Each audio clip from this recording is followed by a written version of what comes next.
We now welcome the number 14 ranked UFC bantamweight contender in the world, Sean O'Malley. Sean, thank you for the time today, sir. Yep. We will kick things off with Gabriel Gonzalez from Cageside Press.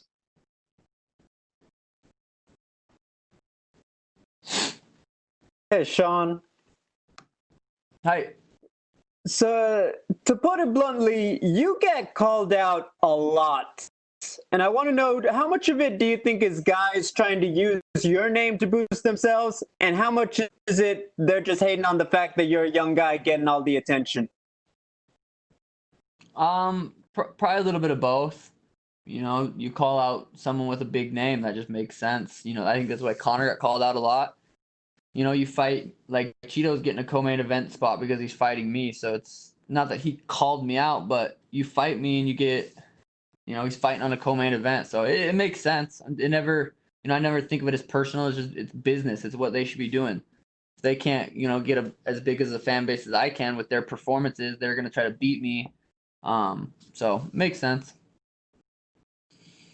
You've gotten to see a lot of fighters, I'm sure, just as a fan and now being in the sport, make that jump from prospect to contender. Is there anybody's rise you remember watching that you were like, you know what? I want to have something like that epic jump in competition and become a star? I think, you know, obviously Conor's career went well. Israel Adesanya's career went well, and I feel like I'm on a similar path like that.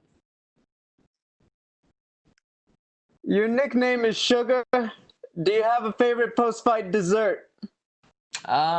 Dessert, I don't know. Usually pizza is just kind of the first thing that I'm craving after weigh-ins. I want pizza for after the fight.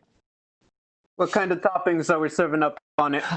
I don't care. Anything with cheese and the crust, and it could be, yeah, pretty much any kind of pizza would do after. My final question, obviously with the pandemic, you know, there's no telling when things will go back to normal. Coronavirus clears up tomorrow. Where would you want to go fight first? Vegas. T-Mobile. Gotcha. Thank you. Thank you. We will take our next questions from Gustavo Falden with ESPN Brazil. Hi, Sean. How's it going? Good. How are you? I'm good. First of all, where do you get inspiration to go to the colors you dye your hair? Where does that come from? The inspiration I got to color my hair, but I have to say, it was from Cheeto. Gave me the inspiration.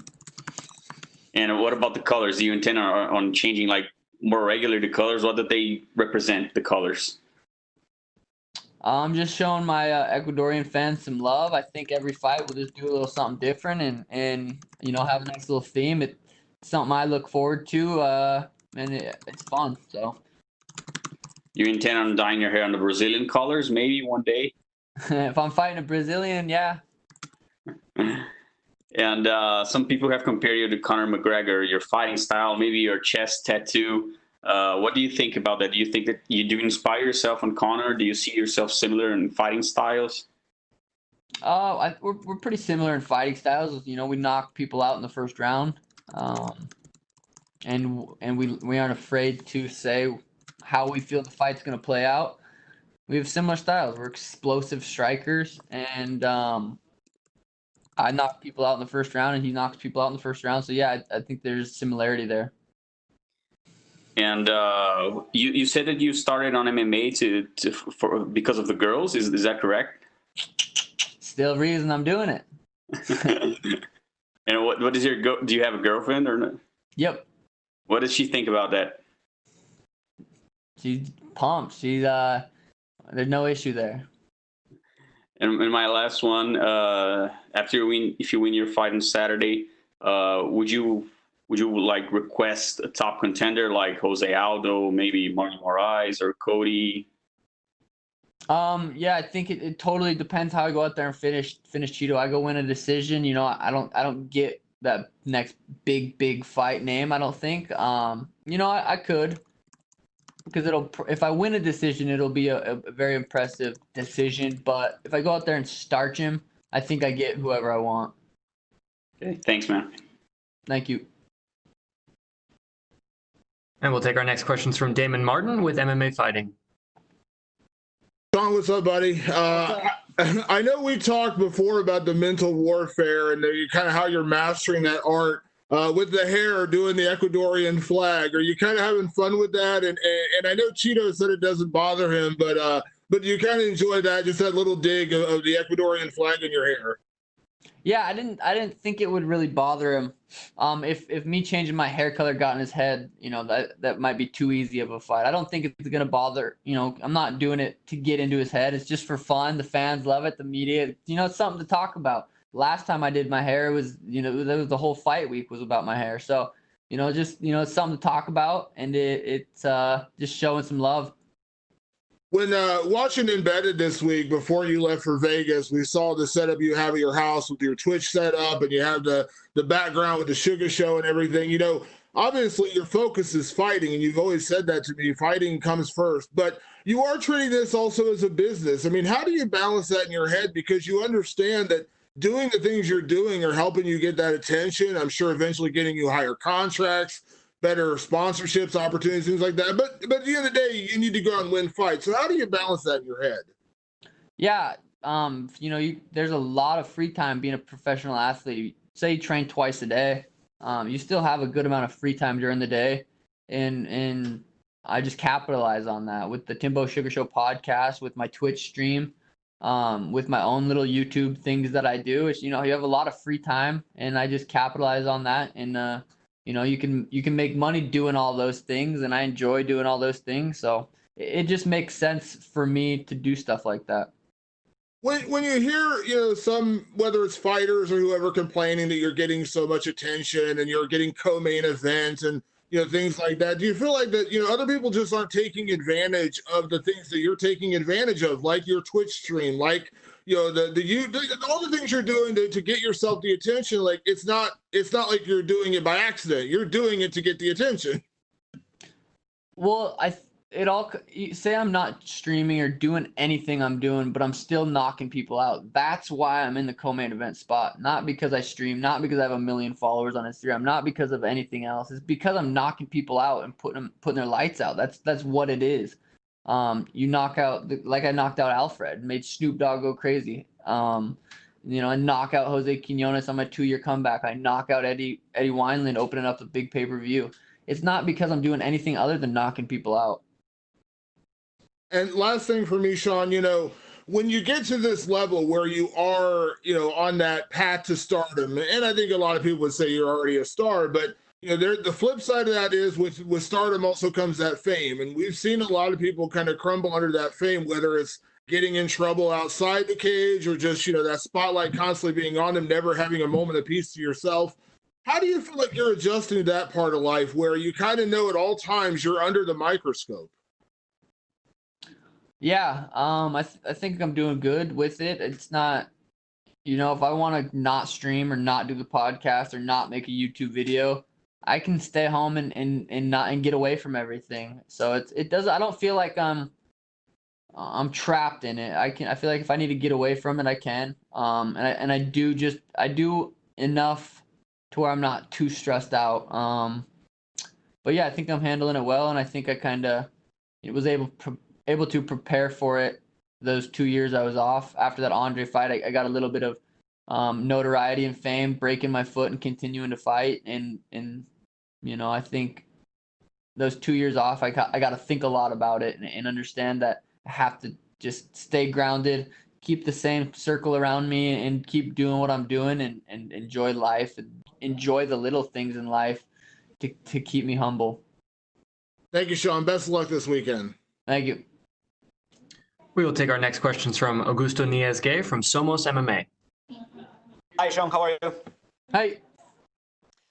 First of all, how are you adapting to this different fight week and the pandemic situation? Are you getting used to the new procedures and all that? Yeah, I did it 2 months ago. Nothing really changed, so it's it really does. It feels like we didn't even leave Vegas. Went back to Phoenix, trained, came back, so it doesn't feel like we really left. Is there anything that you miss from the life before the pandemic? Literally, the only thing, if I could change anything, would have fans in the stands, and that's it. Other than that, life for me is pretty normal. I enjoy life still. Nothing really changes too much. And talking about the fight, is there any aspect of Chito's fighting skills that you think you should be careful of? He's in the UFC. He's tough. He's beat people in the UFC. He's finished people in the UFC, and he's never been finished. So he's all around. It's a tough fight. It's a good fight. He's my toughest opponent to date, and with that said, I'll probably still drop him in the first round. Okay, and if you win on Saturday, when would you like to come back to the octagon? To be determined. We'll see. It depends how the fight plays out. Depends how healthy I am after. Depends who's coming off a win. It's too hard to say and for me to predict right now. And my last one, Merab Valisvili said a few moments ago that if both of you win your respective bouts on Saturday, a fight between you two would make sense. What do you think about that? We'll see. Okay, thank you very much and good luck on Saturday. Thank you. We'll take our next questions from Pablo Santamaria with Notima, Ecuador. Hello, Shang. How are you? Good. How are you? As an Ecuadorian, I want to ask you, why did you decide to paint your hair the color of the Ecuadorian flag? For you.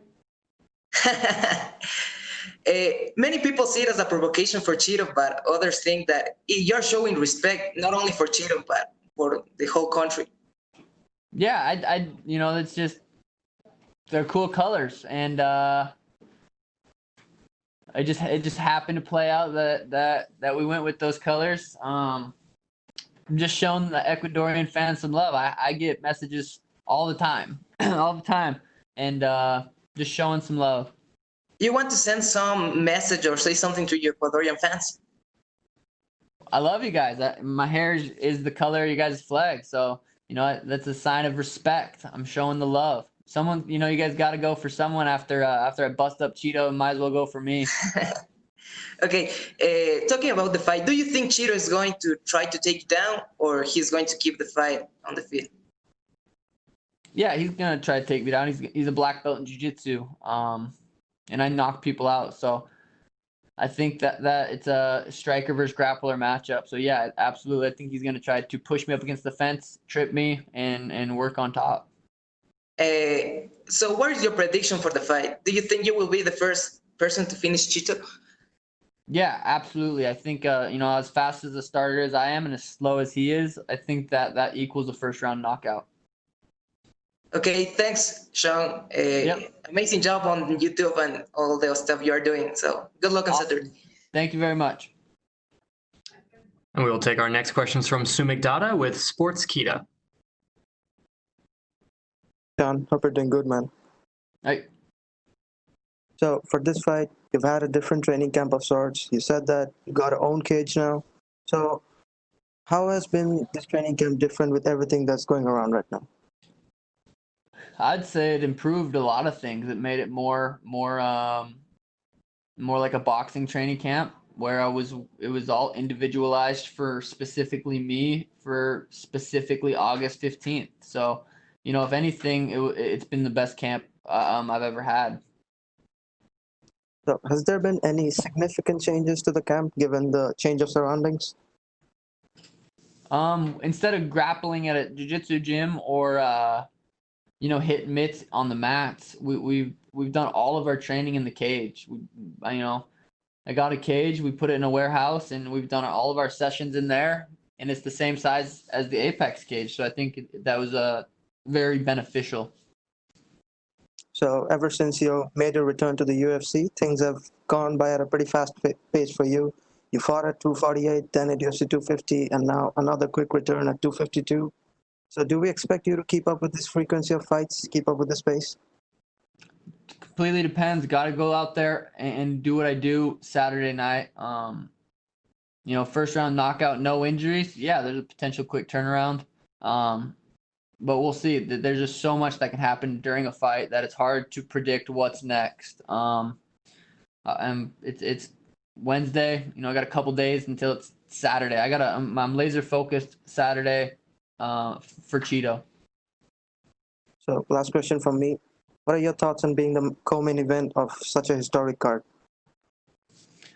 Yeah, I think it's a perfect co-main event for a legendary card. Stipe DC is the biggest trilogy fight ever at heavyweight, the baddest men in the world. So to fight right before them it's insane. It's going to be something to look back on and have it's going to be an awesome memory. Well, I look forward to the Sugar Show this Saturday, and good luck to you, sir. Thank you. And we will take our next questions from Adrian Gallardo with Vavel, Argentina. Hello, Sean. Hello. How are you?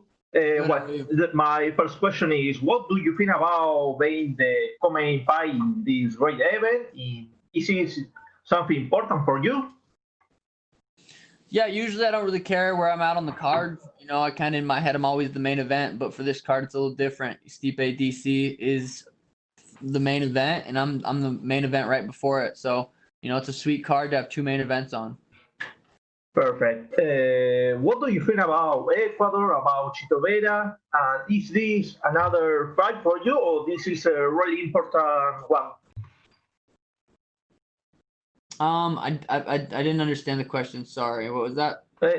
What do you think about Chito Vera? What do you think about this fight? Is a really important fight for you, or is another one? Yeah, Marlon's a extremely tough opponent. He's won his last 6 fights with 5 finishes. He's never been finished. Ton of UFC experience. He's been the distance a lot. He's won decisions. He's lost decisions. So he's extremely experienced. But he's never fought someone like me. Anytime I fight someone, they're never gonna have fought someone like me. They're just. I think I'm gonna be too much for him, and I really do believe there's certain levels to this game. Obviously there is, and I feel like I'm on a different level than him, and I get to go out there Saturday night and prove that. Perfect. In case of winning, if you win the fight of the Saturday, what do you want for your career? Well, after I win this fight, I think just fighting someone that gets me closer to the belt, it makes sense, and I think it depends on how I win this fight as well. Okay, and the last question, a fun question. What is your favorite video game at the moment? You have a great fan you have a Twitch channel. You are a great fan of the video games. What is your favorite video game? What is my favorite video game? I would have to say at the moment it's Call of Duty, Search and Destroys. With the Twitch fam, it's something I pretty much play every single day. Not right now, I don't have my setup, but Call of Duty, Search and Destroy right now would be my favorite video game. Okay, Sean. Good luck for the Saturday. Thank you. And we will take our last set of questions from Jose Ignacio Cruz. Hey, Sean, do you hear me? I do. How you doing, buddy? Nice to talk to you. Good. How are you? I'm doing great. I'm actually quite thankful. I'm the one that sent you an email a few weeks ago asking for some time with you, and now we got here, so I'm quite stoked. Let's start with something around the fight. Everybody's talking about on social media about you maybe not able to compete high-level opponents to this point in your career, and the matchup with Cheeto comes as a really big, the first real big test for you. What do you say to all the naysayers out there that feel that maybe you're not prepared to the upper echelons of the division? I don't think much of it. I think Cheeto's top 10 guy, and I go out there and put his lights out, fight someone who's next, and there's not much thought that goes into what people say about me as far as the negative ones. The positive one, I enjoy that, and I those are from the fans that I love, and the negative stuff, it doesn't bother me. Cheeto's a dangerous opponent, and he's he's respected in the UFC, so getting a win over him will probably quiet a lot of the naysayers. I could go out there and knock out Peter, and there's still going to be guys that are saying, yeah, but. So don't really pay much of attention to the negative stuff. I see. Let's go to the dreamland for a bit. Okay. I was wondering the other day if you have any fights that you would like to. Let's take away all the things regarding the division right now. If you could have a dream fight, whoever you want to fight, who would you fight? Probably Connor. I think that would be I think the fans would like that. I think that's an exciting fight. And that's a fight that I feel like I could win. It's not like there's not a chance. I feel like it's a fight I could win, and it's a fight that would probably be a dream fight. How do you feel stylistically that matchup? How do you feel that you would go for the win?